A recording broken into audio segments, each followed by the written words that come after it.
우리에게 주신 하나님 말씀은 고린도전서 2장 1절부터 5절 말씀입니다. 제가 가진 성경은 신약 264쪽에 있습니다. 고린도전서 2장 1절부터 5절 말씀입니다. 한 절씩 교독하시고 마지막 절은 합독으로 읽겠습니다. 제가 먼저 받들어 읽겠습니다. 형제들아, 내가 너희에게 나아가 하나님의 증거를 전할 때에 말과 지혜의 아름다운 것을 아니하였나니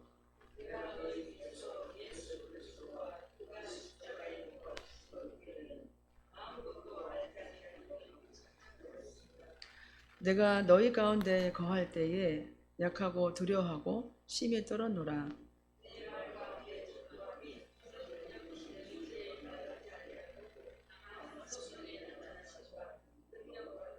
함께 읽겠습니다. 너희 믿음이 사람의 지혜에 있지 아니하고 다만 하나님의 능력에 있게 하려 하였노라. 아멘. 우리 옆사람과 인사를 나누겠습니다. 오직 예수님밖에 없습니다. 오직 예수님밖에 없습니다. 오직 예수님밖에 없습니다. 오늘 고린도 교회는 복음을 받은 성도로서 그 복음에 감사하거나 어떤 그 복음 받은 자로서의 어떤 자랑하기보다는 서로 교인들끼리 내가 더 옳다, 내가 더 신령한 사람이다, 내가 더 지혜롭다면서 이렇게 자신들이 받은 복음에 대한 풍성한 것을 자랑하기 바빴습니다. 그런 그들에게 사도 바울은 자신이 얼마나 악한 사람인지, 그리고 내가 그동안 얼마나 성령의 능력으로 내가 사역을 해야 되는지에 대해서 그들에게 간증하는 내용이 고린도전서 2장의 내용입니다. 본문의 사도 바울은 고린도 교회에 가서 복음을 전할 때 대단히 두려웠다고 솔직히 고백을 합니다. 그럴 수밖에 없는 이유는 고린도 교회는 우상숭배가 너무 심했고요. 너무나 음란한 도시였으며 또한 유대인들은 기적만 바라고 있었고 헬라인들은 아주 영적인 신비한 지식적인 것만 추구하던 그런 도시였습니다. 거기서 사도 바울은 자기가 그들에게 훌륭한 말이나 지혜로운 복음을 전하지 않고 오직 십자가의 그리스도만 전하려고 한다는 고백을 하게 됩니다. 오늘 성령의 능력이라는 제목으로 말씀을 선포할 때 많은 은혜를 받으시기 바랍니다.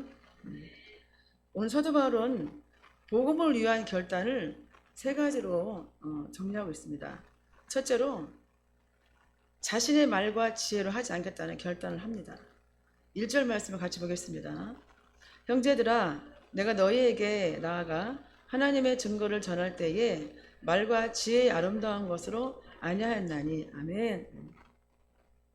본문 1절에 보면 고린도에서 사도 바울은 복음을 전할 때 어떤 사역의 원칙을 좀 정하고 있는데요. 바울은 하나님의 증거를 전할 때에 내가 말과 지혜로 아름다운 것을 하지 않았다고 고백을 하고 있습니다. 말씀을 복음을 전할 때 말과 지혜가 필요하지만 그 말씀을 아름답게 꾸며서 인간적으로 하지 않겠다는 것을 말씀을 하고 있습니다. 당시 바울은 고린도에서 복음을 전하기 전에 아테네에서 복음을 전했습니다. 아테네는 헬라 철학이 본산지고 사도 바울도 헬라 철학으로 상당한 많은 공부를 했던 한 사람입니다. 그래서 사도 바울은 십자가의 복음을 헬라 철학적인 개념으로 그들에게 잘 설명해 보려고 했습니다. 그런 바울의 열정적인 노력에도 불구하고 아테네 사람들은 복음을 전한 바울의 반응에 너무나 냉담했습니다. 그때 사도 바울은 이렇게 큰 결심을 하게 됩니다. 내가 앞으로 어디를 가든지 복음을 전할 때는 십자가의 그리스도 외에는 내가 전하지 않겠다는 결심을 하게 됩니다. 그러니까 하나님을 증거할 때 말과 지혜의 아름다운 것을 하지 않겠다는 것이죠. 인간적인 수단과 방법에 의지하지 않겠다는 그의 결단은 고린도 교회에서 많은 구원의 열매를 맺게 되었습니다. 우리는 복음을 전할 때 인간적인 방법이나 수단을 지나치게 의존해서는 안 됩니다. 복음 전도를 위해 우리가 무엇보다도 의존할 것은 성령의 능력입니다. 그 복음 위에 사람을 감동시켜서 그 복음을 받는 사람들은 영접하게 된다는 거죠. 둘째로 오직 예수님만 의지하겠다는 결심을 해야 합니다. 2절 말씀을 보겠습니다. 내가 너희 중에 예수 그리스도의 그가 십자가에 못 박히신 것 이외에는 아무것도 알지 아니하기로 작정하였습니다. 아멘. 본문 2절을 보면은 사도 바울은 내가 너희 중에 앞으로 복음을 전할 때 예수 그리스도와 그의 십자가에서 못 박히신 것 외에는 아무것도 알지 않기로 작정하겠다라고 사도 바울은 말하고 있습니다. 그러니까 오직 예수 그리스도와 그의 십자가만 전하겠다고 이렇게 결심을 하고 있는 것입니다. 그리고 나서 처음에 이제 고린도에 와서 복음을 사도 바울은 전하게 됩니다. 그런데 그렇게 본인의 결심한 대로 오직 십자가에 예수 그리스도만 전하겠다고 했지만 너무도 두려웠다고 합니다. 사람들이 뭔가 내가 복음을 전하면 내가 전한 내 복음을 받아주지 않을 것 같은 그런 마음이 들었고 과연 예수님의 십자가의만을 전했을 때 그들이 예수님을 믿을 수 있을까? 이런 두려움도 있었다고 합니다. 그러나 사도 바울은 그때 자기는 오직 성령의 능력만 의지하겠다고 고백을 하고 있습니다. 왜냐하면 사도 바울은 자신이 가지고 있는 지혜로 복음을 전할 수 없다는 것을 너무나 분명히 잘 알았기 때문입니다. 오직 복음의 중심적인 것은 예수 그리스도의 십자가라는 사실을 저와 여러분 알아야 하겠습니다. 셋째로 오직 성령님만 의지하기로 결단해야 합니다. 4절 말씀입니다. 내 말과 내 전도함이 설득력이 있는 지혜의 말로 하지 아니하고 다만 성령이 나타나심과 능력으로 하여.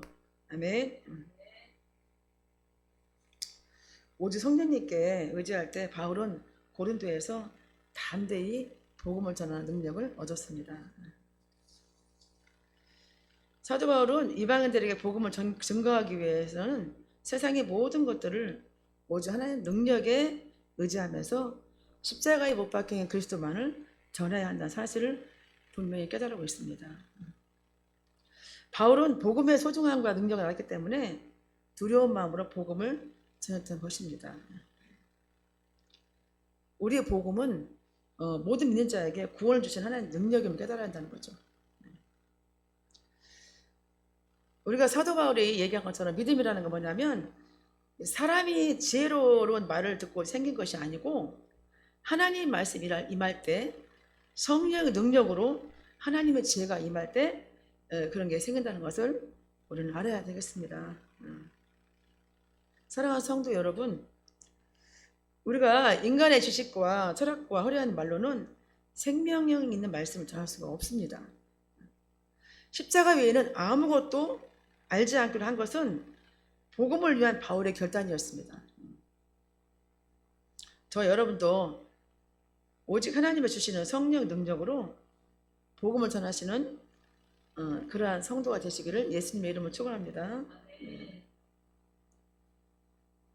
5절을 말씀을 보겠습니다. 너희 믿음이 사람의 지혜에 있지 아니하고 다만 하나님의 능력에 있게 하려 하였노라. 아멘.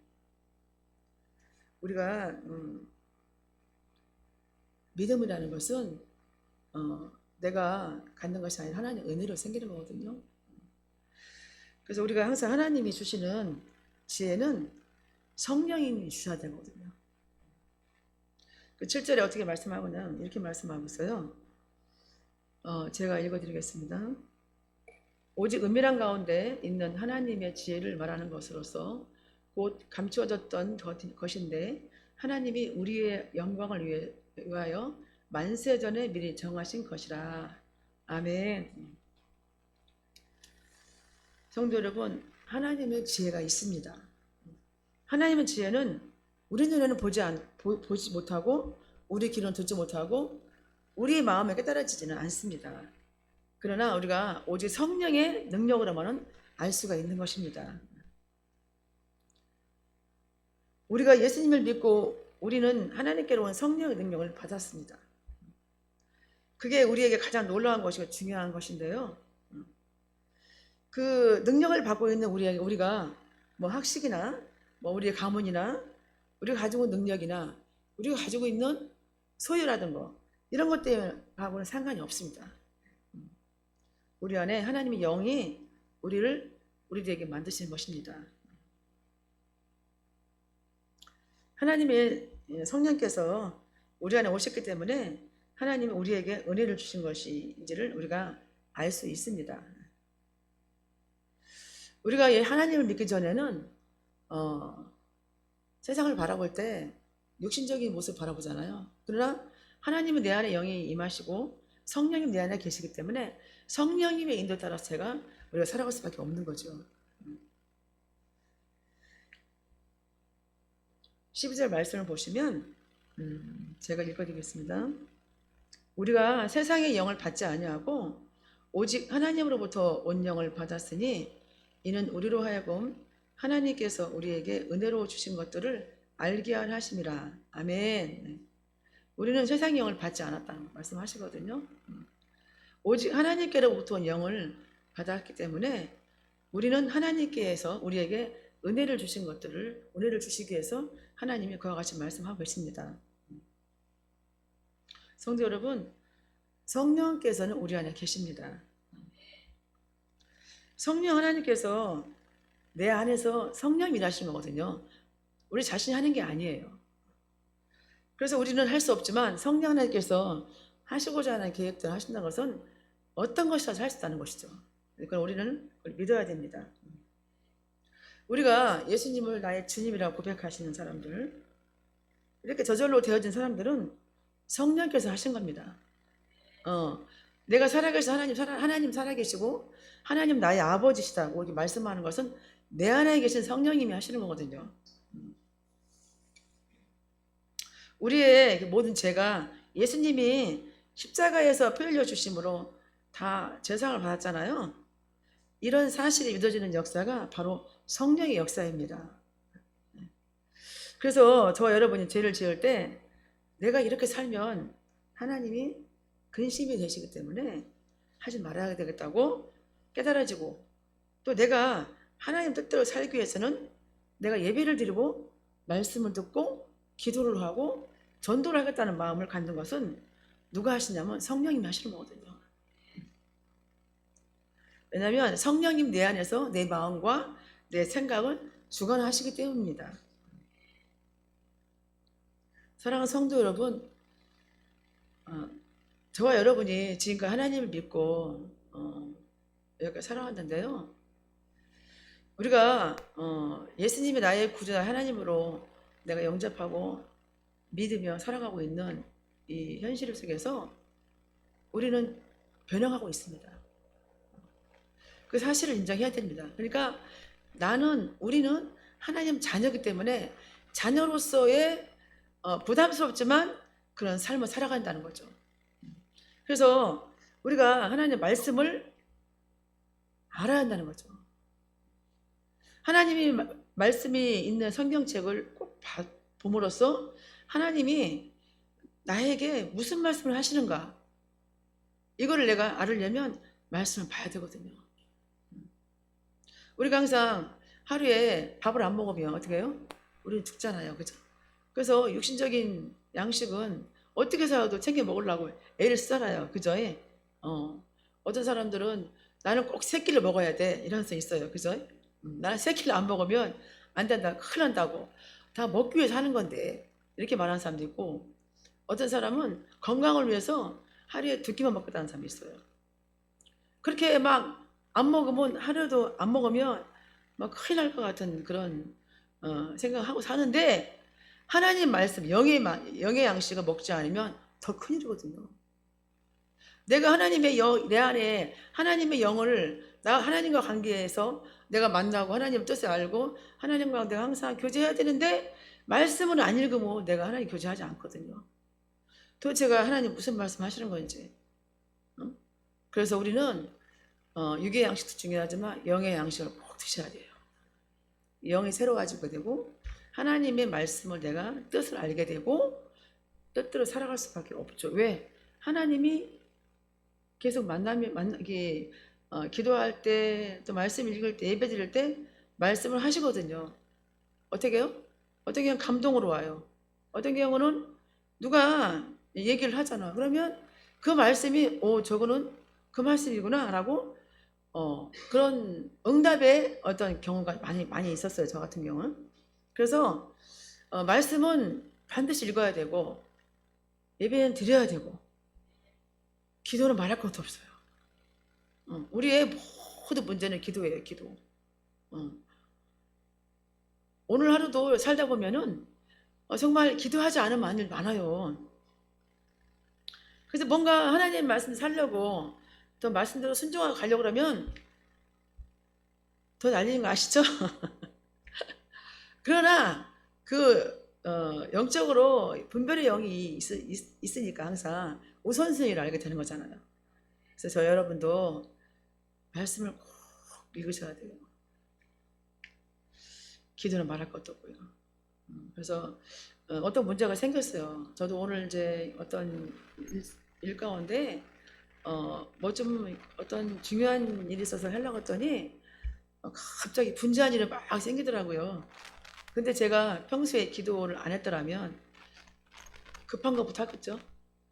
그러나 하나님은 어떤 일부터 먼저 하시길 원하는 거라고 제가 먼저 기도했어요. 어떤 하나님이 우선순위를 할 수 있게 해주시는데 왜 그때 비가 그렇게 억수가 쏟아져요 또? 우산은 없지. 그래서 이제 제가 그런데 제가 이런 생각을 했습니다. 어떤 그 문제가 있는데 문제를 해결해야 되는데 그 문제를 해결하는 과정 속에 정말로 뭔가 그 하나님의 뜻대로 하지 않는 상황에 어떤 판단을 할 수밖에 없는 상황이 왔어요. 그런데 하나님이 이 문제를 해결하려고 하는데 이 문제가 현실적으로 이거는 도대체가 좋게 생각할 수 없는 문제인데 같이 이행하는데 기도하지 않으면 정말 이거는 뒤바뀔 수 있는 상황인데 이제 기도하면서 가니까 이게 복이 돼 있어요. 문제가 그러니까 하나님은 어떤 문제를 해결하면은 안 좋은 상황을 주지만 그 일을 통해서 두 가지 다 해결하려고 하나님이 역사하시더라고요. 그러니 매 순간 기도하지 않으면 어떻게 하겠어요? 알 수가 없는 거예요. 제가 오늘 너무 감사해서 정말 하나님 감사합니다 했어요. 그런데 그 일 상황을 보면은 화를 내야 돼요.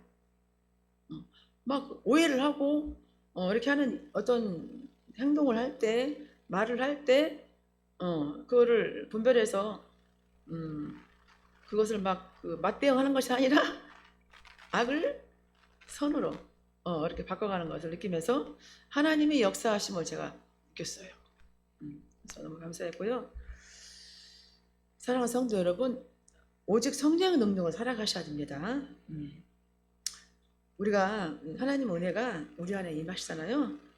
그러면 우리는 하나님의 뜻을 하려고 마음을 먹게 돼요. 누가요? 성령님이 하시는 거예요.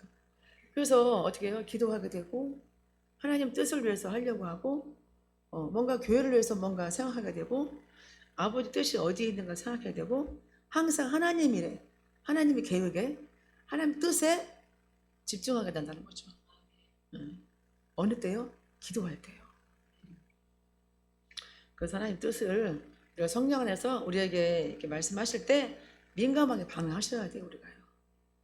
그래서 깨어 있어야 돼. 그래서 깨어 있으면 어떤 상황을 주었을 때 우리는 기쁨과 감사함을 받게 되잖아요.